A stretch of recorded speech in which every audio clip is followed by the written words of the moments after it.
This morning, Tropical Storm Barry greeting us already with some rain and actually some gusty winds as well. It's Louisiana, it's Mississippi. That's where we could see the downpours and also that surge as well. The biggest threat, the potential for life-threatening flooding. We're going to break down the details right here, right now on AMHQ. Good morning and welcome into the show. I am meteorologist Stephanie Abrams, live currently in Bay St. Louis, Mississippi. And we have crews spread along the Gulf Coast, including into New Orleans. Jim Cantori will be joining us in about an hour. Jen Carfagno is in studio with us for the show. So let's give you the very latest. We had a 5 a.m. update. That pressure has fallen a little bit at 1,000 millibars, and those winds are at 50 miles an hour. Now, it's a very wide storm, so those winds are really spread out. And I don't know if you can tell how gusty it is with this, but these are just the thunderstorm winds coming into us, okay? But those can be gusty as well, and they definitely can make a difference. So this is a very wide storm, not moving very fast. It's been a slow mover the whole time. West-northwest at 5 miles an hour. Looks like it will be getting inland tomorrow. So what's going on with this? Well, if you look at the water vapor imagery, it is very dry on the north side of this. Now, that's not stopping a few stray showers like this, but that's why if you're looking at it on satellite, if you're looking at it on radar, it might look a little ragged to you. It's because we're getting some shear, some dry air for us here on the north side. And you can see the dry air in the water vapor, and then you can see the shear on our forecast map. So that shear is one of the things that is really slowing this system down from, really exploding into a hurricane. Now, the winds are anticipated to get higher, but we're not expecting, to see this massive hurricane. One of the reasons is because of that shear and that dry air. So we have hurricane warnings and hurricane watches for the coast of Louisiana because, it's going to be close. During landfall, we think the winds will get up to about 70 miles an hour to be a hurricane. It's 74 miles an hour. So it's a little too close for comfort there. We actually have tropical storm warnings that include New Orleans and westbound in Louisiana, and where we are here, that's Gulfport. We're just to the west of Gulfport. We do have tropical storm watches. By the way, storm surge watches here for, water going up about 2 to 4 feet, and we could see, 4 to 8 inches of rain. And of course, this is going to be coming in. It does look like tomorrow morning, Jen, is when we are going to see landfall of this. But it's still a pretty wide rotation, so those winds are really spread out. Everything's really spread out. It doesn't, sort of look classic on the satellite picture, Steph. And I want to talk about why that is in steering and where it's going to go. So let's get into the nuts and bolts here of what's going on with our system. Some dry air, and you can see that here with a little bit of orange on the water vapor. It's not a lot, but it's a little bit. It is a factor. Steph talked about the shear. We do have this front that stretches right back down here into the southeast. That's one of the factors that's kind of going to tug this a little bit to the north. But we have some other factors for steering as well. We have this high pressure off the southeastern coast, winds coming in like this, and then this high pressure nosing into the north with winds coming in from the west. I just took a look at the profile of the atmosphere, and honestly, we have a lot of winds at the first 10,000 feet of the atmosphere coming in from the west. So that's nudging our system west. But we also have some winds at the upper levels coming in from the north. And so that's going to keep it just offshore, kind of stalling it out like it is for, the next 12 to even 24 hours. So it'll give it some time over the water to potentially strengthen even more, which is why, of course, that is that forecast for hurricane strength. Once we get that ridge just moving just a little bit to the west here, that is going to allow a weakness and allow our system to come back in to the north. So here's the forecast, bringing in a landfall somewhere most likely into Louisiana. As we talk about the projected path and talk about the impacts, there is that risk of tropical storm force winds here, and that's very likely. 70 to 90% all the way in through southern Louisiana, maybe even southwestern parts of Mississippi. The timing of that is even into today. So we've got those type of winds, tropical storm force, 39 miles per hour or higher, getting into New Orleans perhaps by this afternoon. But the rainfall we know is going to be one of the biggest impacts. And so when you bring in a lot of rainfall, flooding rainfall, and winds just tropical storm force, then you get into power outages. And we've got that risk all the way through eastern Louisiana, stretching up into western Mississippi, including Jackson and New Orleans. Now let's talk more about the rain, because communities across Louisiana are filling sandbags, preparing for the flood fight. Sandbag operations going smoothly here in Berg, Louisiana, but residents are bracing for the worst. This area of southern Louisiana is under hurricane warning, a storm surge watch, and a flash flood watch. The flash flood watch is an important one to keep in mind. Heavy rain is going to be the biggest headline overall with the system. And, look, it's a tropical system. We'll have all the other features to it, but we've got rainfall that could be falling at tremendous tremendous rates, a couple of inches per hour, 1 or 2 or maybe more. And so that will cause a concern for flooding. That's why we do have those flash flood concerns. The flash flood watches up in New Orleans, in Mobile, Alabama, over into Jackson. It's going to be a right side loaded kind of system once it gets its act together, bringing in a lot of rain on the eastern side of the system. And it's moving into an area that is saturated. We are going to have those high rainfall rates, 1 or 2 inches per hour. Remember the flooding that happened on Wednesday in New Orleans? That was rainfall rates of about 2 or 2.5 inches per hour. So that kind of rainfall rate will lead to flooding. And of course, the fact that it is slow moving already and will continue to be over wet soil, that's just a bad combination when it comes to that risk of flooding and flash flooding in particular. Here are the rainfall forecasts. This is the European model. Our forecasts definitely, still have some differences to them, but we've got on the European model a widespread swath of 5 to 8 or 8 to 12 inches of rain. Very widespread here. And then locally heavier. We could see more than 2 feet of rain in some of the most persistent bands here. And so that's going to be where we see some of the biggest risk for flash flooding. The GFS model has it a little further to the east. So this is a good wake-up call to know that anywhere from, western Alabama through Louisiana, you could have some heavy flooding rain as we get in through the weekend from what is right now Tropical Storm Barry. The very real risk of flash flooding is there. All right, Steph, and of course, and the other concern with any landfalling tropical system is severe. Yeah. Right. And so we do have that threat, right? As these bands come ashore, they're going to be slowing down at different layers in the atmosphere, and that can help kick up some spin. So there's that threat. You can't ever rule out a tornado. And so we do have our torcons here, anywhere from Louisiana to Mississippi, right in this line from where, I'm located, even east of here, Biloxi over towards, Baton Rouge. There is that threat. So we have a torcon of 4. Now, as we look at the satellite and radar, we want to look at the timing. Here's the thing. Jen was mentioning that rain. Once this thing tightens up and twirls up, you're going to get one swath, I'm telling you, that's going to just unload on somebody here. Where that exactly sets up is key to who's going to see the flooding. No one can tell you exactly where that line is going to set up. Like the thunderstorm we saw this morning, it was pretty intense, but it just happened to be right over where we are. If you were a half a mile east or west, you got nothing. And, that could be the case with this system. And you can see it winding up. I mean, through the day today, it's going to be a scattered shower type of a situation, maybe more numerous into the afternoon with some of that daytime heating and as it gets closer to the coast and into the evening hours. And it does look like as we head into, 24 hours from now, this thing will be close to making landfall. And notice that it is rain heavy on that east side. It's going to be drier on the west side. So we're going to have quite a gradient of rain that falls, where someone could see a foot and someone gets a few inches.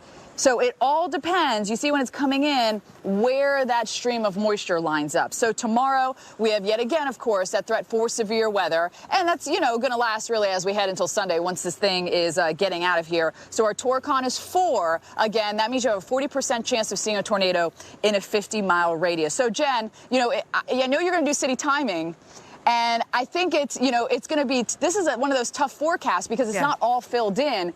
Where do those heavy bands line up? That is key. No one can tell you right now, so people are going to have to keep watching to see. It's going to be a nowcasting thing. It's going to be a nowcast situation. Exactly. It's exactly what I was going to say. And it's often the case with these kind of systems right here. I mean, until it happens and it's coming ashore, we can't show exactly where that biggest swath is, but we can give you a range. Just help you prepare for the weekend. So, not a guarantee that you're going to see flash flooding, but when you see a forecast like this of a widespread 5 to 8 inches of rain, someone in here is going to get more than that, and that is going to cause a major issue. So looking at the forecast now, based on the projected path and knowing that a lot of the moisture is the eastern side, we've got a pretty wide area to get anywhere from 3 to 5 inches of rain all the way up into western Tennessee and throughout much of Arkansas. But of course, in that swath of the heaviest of rain, it will be 5 to 8, it will be 8 to 12, it will be perhaps up to 2 feet of rainfall. That is not out of the question. We just know there's so much moisture potential with it, and expected to strengthen right before landfall. So we've got a system that will be on a strengthening course, a very efficient rain producer when it's in that mode. And so again, this is European model, watching this particular projected path, bringing in the heavy rain right across southeastern Louisiana, eastern Louisiana, western Mississippi, right up here into western Tennessee. Look at Memphis in the zone for some heavy rain as we track the system. The core weakening, yes, as it continues overland, as it doesn't have its energy source anymore, but still will be a big rain producer, even if the winds aren't that strong. So we know that's going to be a big part of this story. All right, New Orleans, let's talk about your timing. The winds at tropical storm force will start to ramp up through today, continuing in throughout Sunday. The strongest of the winds likely to be tonight into Saturday. And then the rain, right now your forecast for 8 to 12 inches. Know that it locally could be heavier. Let's look at Baton Rouge, Louisiana. So your winds gusting 25, 30 miles per hour begin today. They'll be with us throughout the entire weekend. But the strongest of the winds, 50 plus, continuing tonight into Saturday. And then the rain for you as well, 8 to 12 inches of rain. Know that it could be locally heavier. Now, here is what we know for Barry at this hour. There has been one Barry-related death. A man drowned trying to save his daughter from a rip current near Lee County, Florida. FEMA teams will begin mobilizing in southern Louisiana, and a national convention for the Delta Sigma Theta sorority will be cut short. It will end after new officers are installed today in New Orleans. It was supposed to go through the weekend. Now, people in the path of Barry are piling up sandbags and have been told by officials to have a 3-day supply of food and water. New this morning, the president approved Louisiana's emergency declaration, which will free up resources to help deal with what's ahead. Barry is bearing down on the Gulf Coast with high winds and lots of water. Rainfall totals of 10 to 15 inches are possible, and with locally higher amounts expected in some areas. Parts of the Mississippi River are already high, and Barry could lift the river to its highest level since 1950. New Orleans is still drying out from more than 9 inches of rain Wednesday. Now city officials are left to figure out the best way to get everyone to safety. While it is uncertain what the impact will be, we will be affected, and we need to be prepared, and we are prepared to respond. Mandatory evacuations have been ordered in parts of Louisiana, but not everyone is leaving. I've left before, a couple of storms, and nothing happened. So it seems taking a reasonable chance right now. Those who survived Katrina know the danger. I stuck around a little bit too long during Katrina and don't want to make that mistake again. Officials are urging residents to have 3 days of supplies on hand. You got to be prepared. You never know, even if it's a small one, something can happen. Among those helping shovel sand from piles to plastic bags is 12-year-old Davin Stevens. He says lending a hand to his neighbors comes naturally. To be treated the way I would want to be treated. I would like the people to help me, so that's why I help people. What a good kid. The disaster declaration approved. The National Guard, along with other agencies, will help pre-position emergency resources, including high water vehicles. As many as 3,000 guardsmen will be deployed.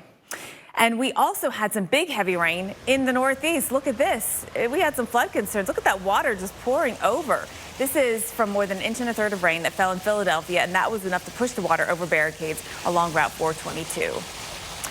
All right, guys, I know you had a tough commute yesterday in the Northeast. It gets better, let me tell you. We had rainfall estimated at several inches, especially right here into southeastern Pennsylvania, anywhere from 3 to 5 inches based on radar estimates, but a widespread about 1 or 2 inches across the zone. And we had numerous reports of flash flooding. In fact, we had 170 reports total, 152, I should say, of flash flood and 18 of flood. A lot of issues for drivers. It started yesterday morning in Pittsburgh. It finished yesterday afternoon in the Philadelphia area and in parts of Jersey. Today, the rain is on the move out. We have drier weather coming in, still hanging on to a few more showers across Maine and eastern Mass, including Boston, but it's almost done.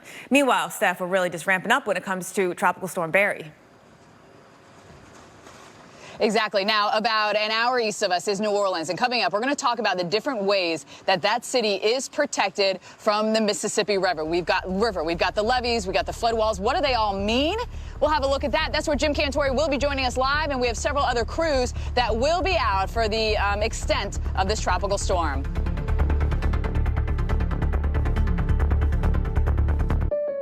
So Kim, you going for a big Drive Safe and Save discount? Yep, using the app. I've been quite vigilant. Sharon says step on it, the meeting started. Okay, write her back. Dear Sharon, don't mess with my discount. Faster, Mommy, I gotta go to the bathroom. I do too, honey, but we're gonna hold it for Mommy's discount. Easy, easy. But you're in labor. Don't mess with my discount. Get a discount up to 30% with Drive Safe and Save from State Farm.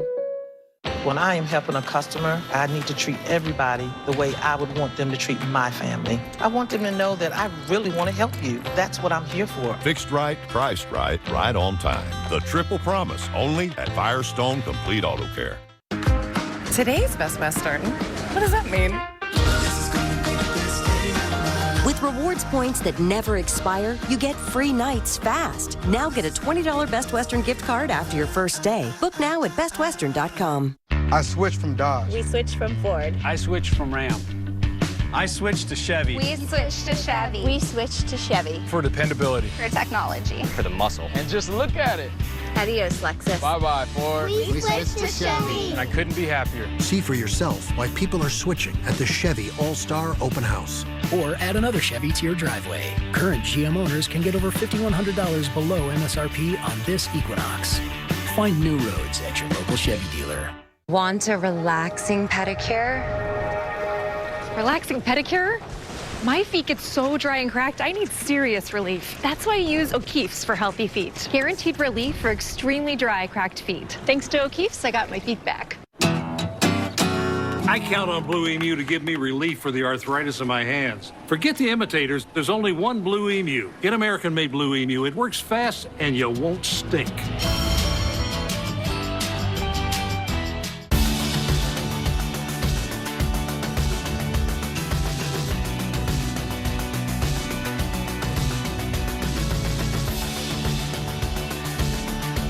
With advanced automotive technology available on the Nissan Rogue, you'll be equipped to help protect the moments that matter most. This is tech that gives you confidence. This is Nissan Intelligent Mobility. This is brand new Instaflex Pain Cream. Why should you care? Because it's better at relieving pain than what you've been using. A lot better. Better at back pain, muscle strains, even arthritis. It worked so well, I even forgot I had pain. Within just a few minutes, I felt relief of the pain. Call the number below for a special introductory free tube offer. What makes Instaflex Pain Cream different? Nothing else contains a European oil hyper-infused with life-giving oxygen ions.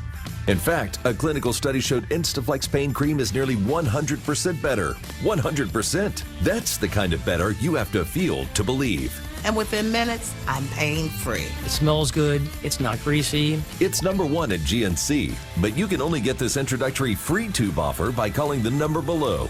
Call today. You can also get free shipping. That's right, a free tube and free shipping. No subscription required. So what are you waiting for? Call or click now.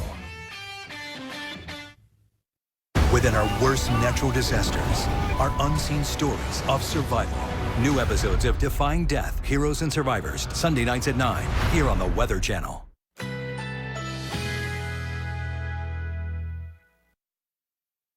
Currently in our area, 67 degrees under clear skies.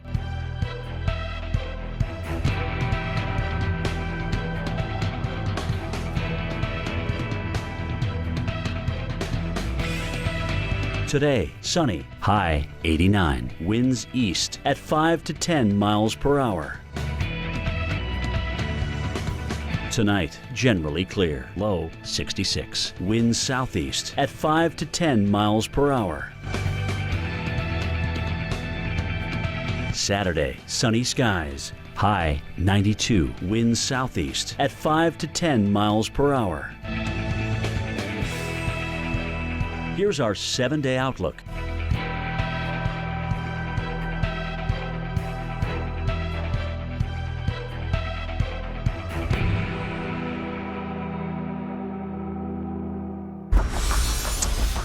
And welcome back into AMHQ. You're looking live at Waveland, Mississippi.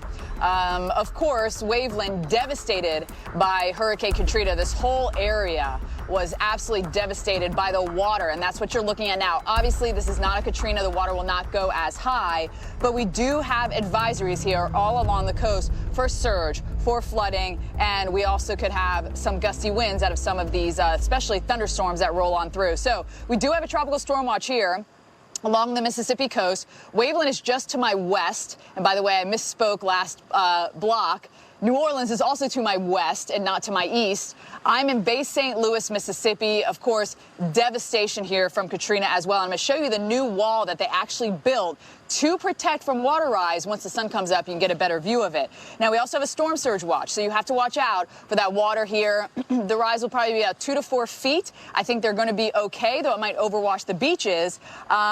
Flood watches, we have them here, flash flood watches. Some people could see, anywhere from 10 plus inches of rain here into Mississippi. Again, it all depends on where those lines pop up. We could see 5 to maybe 8 inches of rain in some places here, and then some gustier winds, which we saw this morning. And you can see always a little breezy here at the beach. Now, speaking of the beaches, all 21 Mississippi beaches are closed, and that is due to the algae problem that we have offshore. So you can come to the beach and be in the sand, but you can't go into the water. The other problem they're having is that all the fresh water that has been released from the Mississippi has caused a dead zone here off the coast. And Robert Campo, a fisherman and a marina owner in Louisiana, talks about the problems that they've been having. We don't have a live oyster in here, not one. And this was a 100 sack a day spot. See these rock oysters, we've got rocks planted in here. It's no more good. This is what fresh water does us. All right, so there's a couple problems here, Jen. They let that fresh water go. I mean, this is like, 20 miles north of New Orleans at the Bonacera Spillway. And what it does is all that fresh water, it messes up the salt water of the ocean. And so fish can't survive, and then they die, and then it causes algae. And, I mean, it's just a whole circle of issues. So all 21 beaches in Mississippi are closed. So at least we don't have to worry about anyone getting in that rough surf, like we had that death, unfortunately, east of here. And, double red flags are up across a lot of the beaches, though, here right along the Alabama coast, the Florida coast. You're hoping to keep people out of the water. That's one concern. And Steph talked about, of course, the river and the Mississippi River and what we're going to encounter in terms of flooding. So, Steph, I want to talk about the levee system that we have in place here, because there's a lot of focus on the levees, of course, and how well they will handle the situation and the unique situation we're actually in right now when we come to the state of where the Mississippi River is, considering all of the rain and the flooding that has been ongoing all spring and early summer long. All right, so let's talk about that here. As we look at just a typical levee, what it does, it protects water from moving into areas that you don't want it, right? Sometimes it's concrete, but often it's an earthen levee, built up. It might just be sand and mud and other dirt, but built up in a way that is designed to keep water from getting out. Now, New Orleans is unique because, A, we've got water here on both sides, and we're in a bowl. So we've got Lake Pontchartrain, and we've got the Mississippi River, and the majority of the area is below sea level. So there is a pump system, and the pump system does remove that rainfall from the city. We need it for a heavy rainfall. In fact, an inch of rain per hour can be removed for the first hour of rain, less after that. But protecting New Orleans from high water is a unique challenge because of its geography. Dave Malkoff shows us the different types of safeguards which will bear the brunt of the storm. There are several types of protections around New Orleans. Let's begin with the oldest one, the earthen levee, and you can see that it is just a short walk between the rising river and the top of this levee, which should protect the lower 9th Ward down there from 20 feet of rising river. Folks around here are obviously nervous. That water's pretty high. When I say pretty high, it can top though. But I just hope it just don't get to that way. Then there's protection against storm surge. The lake-borne surge barrier is the largest in the world. Not only does it go 25 feet into the air, but it also extends another 144 feet into the ground, effectively cutting off a mini Mississippi River known as Mr. Go. Its purpose is to stop hurricane storm surge from coming up through the Gulf of Mexico into New Orleans proper. Well, we're concerned with the wind coming in, stopping the flow of the river. It's already at a record high, having to top those banks in for any amount of time. And then there's what engineers refer to as complex structures, like these huge pumping stations on the banks of Lake Pontchartrain. This one, in fact, is the second largest in the world. Where's the first largest? Well, it's right on the other side of the Mississippi River. We're not seeing overtopping in the heart of New Orleans, but we do have the potential for overtopping further south down the river in, say, Plaquemines Parish. And finally, there's these flood walls. These are Everywhere from the river to the lake to the French Quarter. This one, in fact, has a large sliding door that can seal off the roadway like a bank vault. They may vary in thickness and size, but like the rest of the measures, they all have one goal in mind: to save lives and property when water is rushing this way. In New Orleans, Dave Malkoff, the Weather Channel. That was a great explanation here. I know there's a lot of confusion about how it works. And let's talk about another factor. You know, there is the rainfall coming into the area. That's one concern for flooding.